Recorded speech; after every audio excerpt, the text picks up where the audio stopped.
नमस्कार दोस्तों, काशिफ की कहानियाँ चैनल में आपका स्वागत है। आज फिर से आई हूँ एक नई कहानी के साथ। आज की कहानी है देवशयनी एकादशी व्रत कथा। तो चलिए सुनते हैं।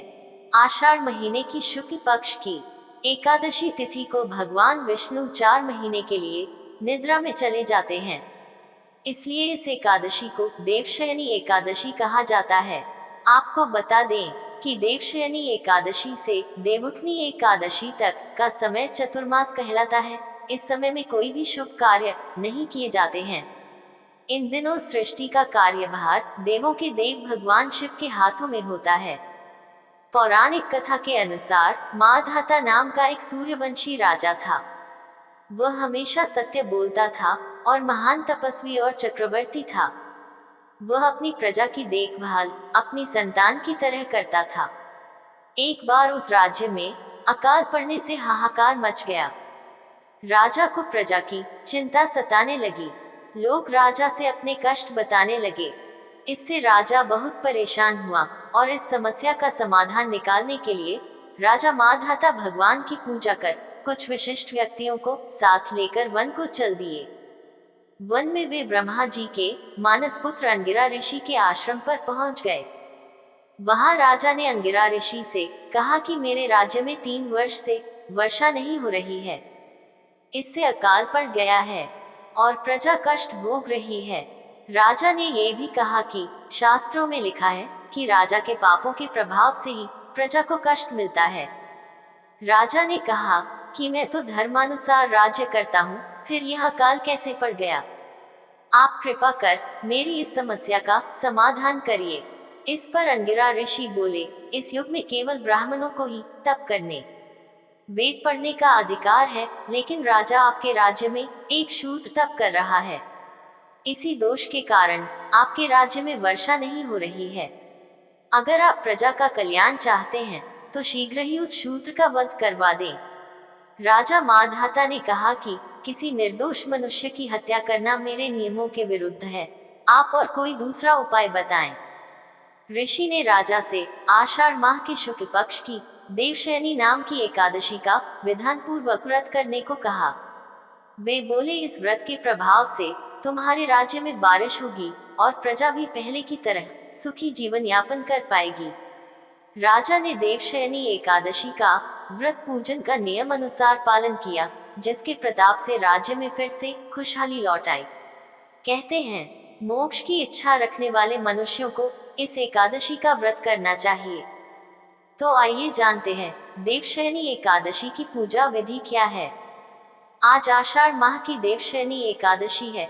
इस एकादशी से श्री हरि विष्णु योग निद्रा में चले जाते हैं और 4 माह तक शुभ और मांगलिक कार्य वर्जित हो जाते हैं। इस अवधि को चातुर्मास कहते हैं। चातुर्मास में सृष्टि का संचालन भगवान शिव के हाथों में होता है। तो आइए अब देवशयनी एकादशी की पूजा विधि के बारे में जानते हैं।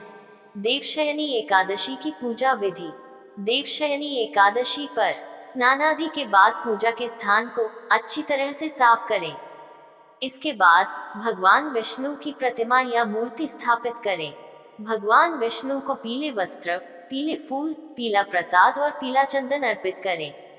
भगवान विष्णु को पान सुपारी चढ़ाएं, फिर उनके आगे दीप जलाएं और पूजा करें।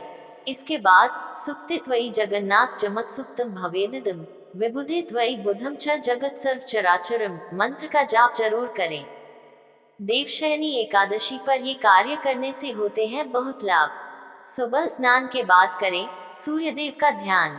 सूर्य के सम्मुख जो व्यक्ति गायत्री के मंत्र का जाप करता है, उसके नवग्रह धीरे धीरे शांत होते जाते हैं और नवग्रहों के दोष भी दूर होते हैं।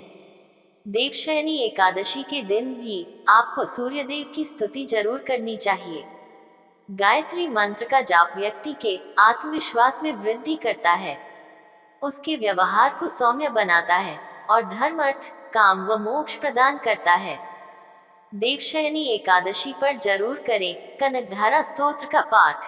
देवशयनी एकादशी पर भगवान विष्णु के साथ देवी लक्ष्मी की स्तुति भी जरूर करें।